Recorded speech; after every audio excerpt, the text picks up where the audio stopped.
जयराम जी की नमस्कार, जय जोहार। मैं हूं सुदीप कुमार और आप देख रहे हैं एंड तक इंडिया। खबर की तह तक मध्य प्रदेश के सिवनी जिले के उपनगरी थाना क्षेत्र धूमा में हुए हत्याकांड को धूमा पुलिस ने लखनदौन पुलिस और पुलिस अधीक्षक के निर्देशन में उसकी गुत्थी सुलझा ली है। मिली जानकारी के मुताबिक मोहगांव खुर्द के 4 लड़कों ने मिलकर इस घटना को अंजाम दिया है। तो वहीं आपको यह बताते चलें कि इस पूरी घटना में केशव कुमार पिता सीताराम, जगदीश पिता हिम्मत सल्लाम, राजा सल्लाम पिता चरण सिंह सल्लाम, आशीष भलावी, सुखराम भलावी 4 लोगों के नाम आ रहे हैं। तो वहीं घटना कुछ इस तरीके से है कि मृतक की पत्नी जो विवेक थी, उसके जो केशव है उसके साथ फोन में बात होती थी और इसी को लेकर केशव और विवेक में झगड़ा हुआ करता था, जिसको लेकर केशव ने अपने 3 अन्य साथियों के साथ मिलकर विवेक की हत्या करने का प्लान बनाया था और उसी के चलते लखनदौन बाईपास में 22 तारीख की रात को इस घटना को अंजाम देने का प्रयास किया गया था, जहां मृतक विवेक का गला घोंटा गया था।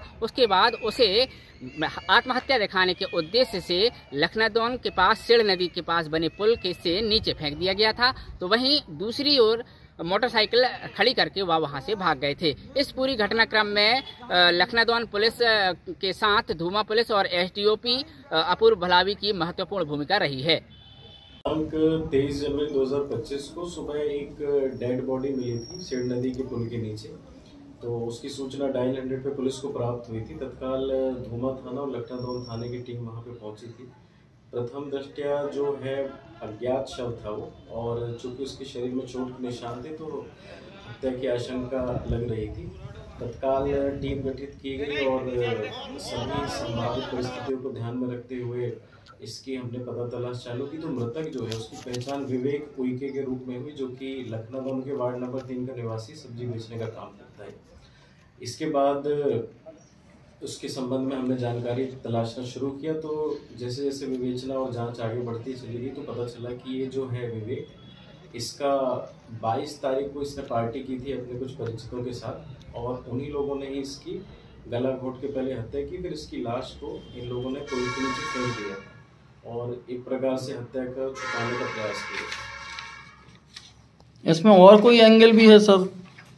चूंकि जो केशव है जो इसका मुख्य आरोपी है, इसमें 4 आरोपी हैं। केशव है, केशव सल्लाम, आशीष भलावी है, जगदीश सल्लाम है और राजा सल्लाम।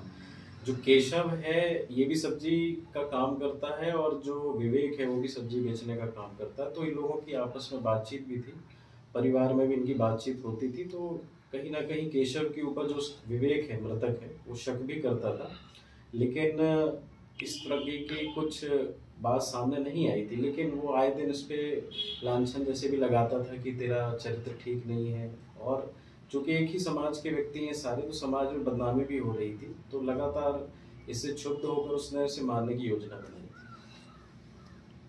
क्रॉस ले लो लेना कोई को? वही तो बताया नहीं, वो उस प्रकार का कोई तथ्य सामने नहीं है। चूंकि मिला वो कॉल डिटेल से जी, अगर ऐसा होता तो योजना होती तो कुछ ना कुछ आपस में बातचीत या मैसेज या इंस्टाग्राम पे कुछ ना कुछ ऐसा मिलना था। चूंकि वो मिला नहीं, इसलिए हमने दूसरे एंगल से काम किया। तो केशव शुरू में एक्सेप्ट भी नहीं कर रहा था, लेकिन जैसे जैसे बाकी आरोपी सामने आने लगे तो उसने फिर एक्सेप्ट किया। वजह यही, उससे उसका बदनामी और परेशानी।